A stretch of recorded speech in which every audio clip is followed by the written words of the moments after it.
Hello. This evening, well, it's Saturday night, and I'm gonna drink a beer, and I'm gonna experiment a little bit with some photography and some using this for an effect on here. I think I'll probably put it here. This is from Seven to Eternity, drawn by Jerome Opeña and written by Rick Remender. We put this out through Image Comics, and this is my colors over Jerome's art. And I think I want to put something. I want to use this fire to maybe do some kind of energy between them. So let's go back to, this is the software I use for editing my photos. It's called Capture One, and if you see, this is the base photo that we're going to use. If I turn exposure up all the way, it was taken really dark to try to just highlight the photo, the fire. You can see the log here and stuff. This is a campfire. I was camping with my son, and I was taking some pictures of the fire, and I thought it might be useful later. And sure enough, here we go. Let's see if it's useful. So I took that photo, and I edited it like that. I did a few things. I upped the exposure, contrast. I did this stuff here. If you look over here, we do this so you can see where I'm pointing. These adjustments here, and then here I went to there, and I was doing color balance settings on the shadow area to make it a little bit more blue-violet towards that in these shadows here. Then I exported it. You can see these exported to Photoshop. You see how they're PSDs. Those exported to Photoshop. So there we go. That's that photo. Now let's go to our page here. We have our glows and stuff here already. I'm going to pop it over top of everything so I can line it up and see what's going on. Now, I haven't practiced this. This is my first time doing this with this page. So you're going live with me to try this stuff. Let me put on my little glove. If the sound goes up and down a little bit, I apologize, but it's just me moving my head around away from the microphone. I don't have a great mic, and it's just the way it is. If I get my mouth too far from the mic, it does that. I do some evening out of the volume, but it's not perfect, so please bear with me. So with this kind of photo, let's see when it's in normal. It's very useful to have this high contrast stuff with its black and then a lighter color. That can be very useful to use on this mode here. Linear dodge in Photoshop. Most other softwares call that add. So if you use like Nuke from Foundry or other compositing softwares, they'll call it add. So Photoshop calls it linear dodge, but then they put add because, well, I guess they put that because that's what everyone else is using and they want you to know what the hell's going on. So we're going to change to that first. I'm going to hit Command T to bring up for my transform, and I'm going to drag it. And I'm going to hit enter to stop that, and I'm going to turn off snapping because it's snapping right now. I can tell because it's doing this. It's like trying to snap to where it is, and I'm not very happy with that. Okay, I'll zoom in a little bit more. Command T. I kind of want some energy going maybe from his eye to up on the face here. Which, you know what? I didn't even rotate this and it looks like it lines up pretty good. Maybe if we rotate it a little bit and try to take it like that. Pretty good. We have this line here lining up with this. This is like, I didn't do this on purpose, but a lot of times when you use photography or watercolor paints or whatever, you'll find that when you rotate them and you drop them in there and you size them up a little bit, that they line up pretty good sometimes. So I kind of like that. Kind of like that. So I'm going to put that there. I'm taking M to hit the marquee tool. I'm going to draw a marquee here, and I'm going to make a mask on that. So it's not going here. If you like, you see how it's going over there. Actually, I kind of like that, though. The funny thing is, you like when you do stuff, you're like, well, I like it there. Maybe I should leave it. I don't know. What do you think? All right, let's see. Kind of looks okay. You can see the edge there. And even in the black area, we've got a bit of an edge. So we're probably, let's take the levels and, is it that side or that side? I always forget. Nope. Oh, wait, I'm on the mask. Idiot. Click here to go on this part. It should be this side. Doesn't seem to be doing anything. Strange. Well, we're going to clean up that edge anyway. So let's command click on here. Let's make that our mask. Let's delete that mask. And the mask will be at the edges of the actual photo. I'm going to command click here on the mask, so I'm selecting it. I can see what I'm doing. I'm hiding my selection. I'm going to hit G for gradient, and I'm going to switch to linear gradient. And I'm using this one here that goes from foreground to transparent. Okay, you might not have that there, but you can make it if you don't. I'm going to go at 100, press 0 to go to 100, with black to delete out, and I'm just going to go like that to clean up that edge there. Just even less. There we go. And let's see what else. I think that's the only harsh edge I have. Now I don't want it to be going outside the panel, even though that kind of looks interesting there. Maybe we'll put something coming off his eyes later. Let's see. I'm going to grab M for marquee, and I'm going to go like this. I'm going to draw a box, and then I'm going to do Shift, Command, I to reverse it. I'm going to click on the mask. No, stupid thing. It does that sometimes when you double click or something. I'm on the mask already, so I'm going to fill with black, and it's going to erase this bit here if you want right there. So there you go. So you look here, you can see the mask is this white area. It's only inside that panel now. And I deleted a little bit so it didn't have that edge there. Now I don't really want it going across his face like that. That's another thing. So I'm going to hit G, and I'm going to switch to this radial gradient. I'm going to click on the mask. I have black loaded already, and I'm hitting 100. I'm going to go like this just to clean that up a little bit. Okay. Let's see what it looks like without and with. Without and with. Looks pretty decent. I might want to get rid of this or soften it though. That's a little harsh. I don't want to bury that part of the drawing, this whatever the fuck that is. Don't really want to bury it completely, but I don't know if I want to get rid of it completely either. So I'm going to do G again. I have the radial already chosen. I have black. I'm going to hit 4, so I go to 40. And let's do just a little bit of fade, or from here maybe.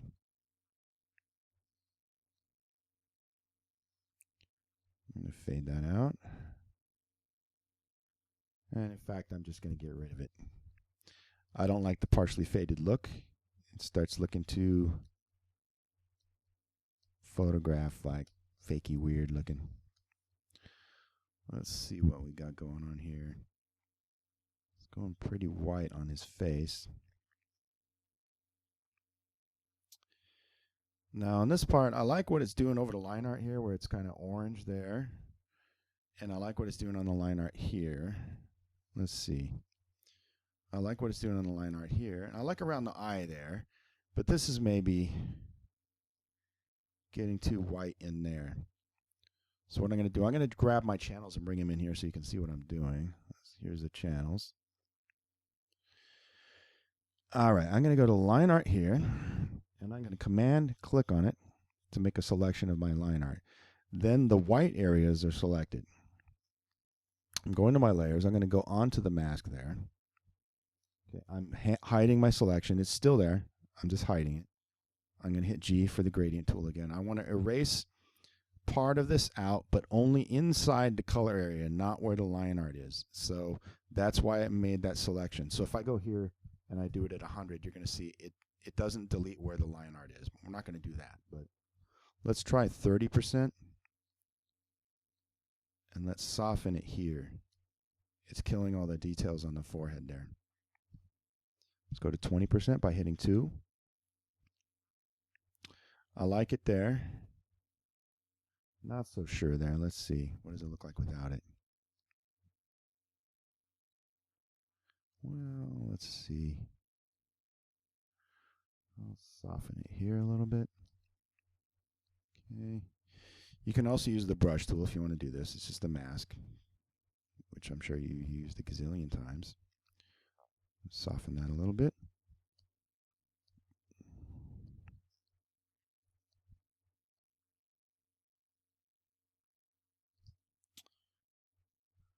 Let's unselect that now. I have everything selected now. I didn't use a line art anymore. Let's see if it's going down into any area where we don't want it. Let's go just soften it a little bit here. I'm just doing, if you look here, it's just 20%. Just fading it a little bit, just a little bit softer. I could also take an airbrush and go like this and fade. I just want to fade that one a little bit. All right, let's take a look and see what it looks like. What do you think? Okay, that's without. That's with.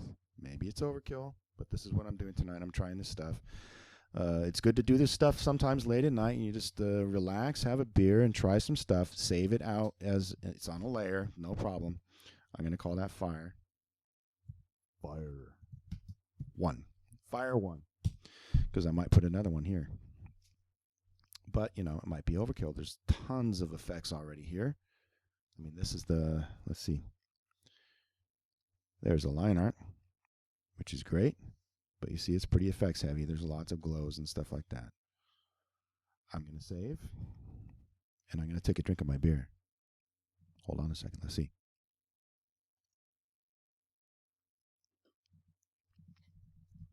Anyway, you can do this stuff late at night on a weekend or whenever you want. Try things. Save it out as either another version, or you just put stuff on layers, and if you go back and you look at it, you know, if you have time. A lot of times we have deadlines and we don't have time to try this stuff and experiment. We just don't end up with time. But some books are done way ahead of time. This one is, you know, I mean, for people that are fans of the book, you know, we've been going pretty slow on this. I do a page a day on this thing. It's pretty slow, but it's not due to the printer yet. I still have some time. There's a little cleanup here on this, but I don't think I'm going to clean that up because I actually like it going to the edge instead of creating like a panel border. I did that here with the glows as well. A lot of times I'll clean up the border area so the glow's not going out, but it creates a cut there, and sometimes I don't want that cut. Let's just make sure that our proof colors are turned on, and they are. It looks very RGB. It's very colorful. Anyway, I kind of like the way that looks. I think it looks pretty decent. We'll see what they say when I show it to them. All right. Now, maybe just a little, like it's affecting him. This creature is, I'm not going to give the story away, but he's having sexy time with them. So there you go. That's all you need to know. Let's do that. Let's duplicate it. Delete the mask. Go here and go goodbye, little mask. Command T. Let's rotate it. Let's try.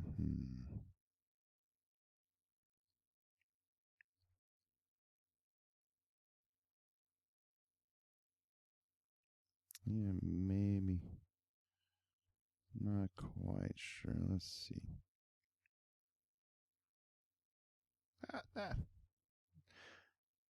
That works pretty good. The thing is, I don't want it everywhere, so I'm going to delete a lot of that stuff. So you line up, you look at where you want it, and you line it up and rotate it and say, well, don't pay attention to stuff. I'm not going to keep that. That's going to get erased. That's going to get erased. Probably most of this is going to get erased as well. But let's take M, marquee, draw a box here, and hit that to make a mask. I'm going to click, command click on this. Stupid thing. I was holding Alt, I guess. Command click on that to make it a selection. We go there. What the hell did it do? Well, let's go back. It's acting all weird. Add layer mask, rectangular marquee. All right, let's go. I had to go back because I don't know what the hell happened there. Let's make the mask. Now, command click on there. Now we have it selected. I'm on the mask. Good. I'm hiding my selection. It's still there. I'm just hiding it because I hate looking at these things. And I got G for gradient. I'm going to do the linear again because I know I'm going to want to delete a certain amount. I'm going to go from here. Make sure there's nothing there. Nothing there. It's only at 20%. Let's turn it to 100. Boom. There we go. Let's change the radio. And let's zoom in. I'm still at 100. I don't really want like this shit leaking out of his nose. So I'm going to go like that. Let's get rid of that. Okay. These are at 100. So it's totally deleting it. All right. How much of it do I want around the eye? Let's press 3 for 30%. Cleaned it off the hair there a little bit. I'm going to hide that cursor so you don't have to look at that craziness. Don't really want it on his ear. Let's go ahead and go to 100 and just clean it off his ear. I'm just going to get rid of it off his nose. Let's clean a little bit off his eye. His eye's closed after all.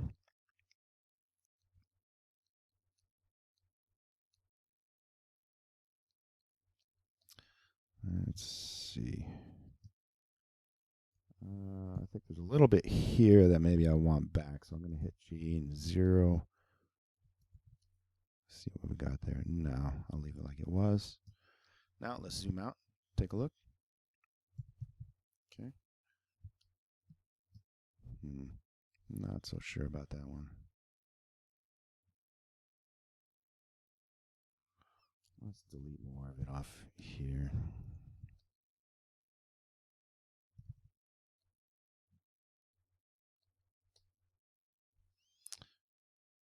You should always look at it with and without.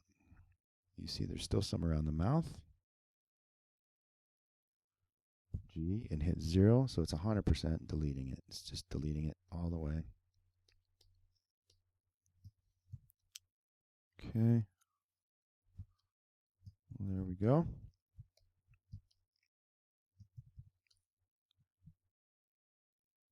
And to be honest, I don't think I will keep it. I will get rid of it. Don't be afraid to undo what you've done if you don't like it. You don't have to go overboard. You can say, well, that kind of looks cool, but I don't need it. So I'm not going to do that. I could do that and then add it here as well, like magical glow. But I think I'm going to not do that because there's all these effects here. I'm going to leave this here for now.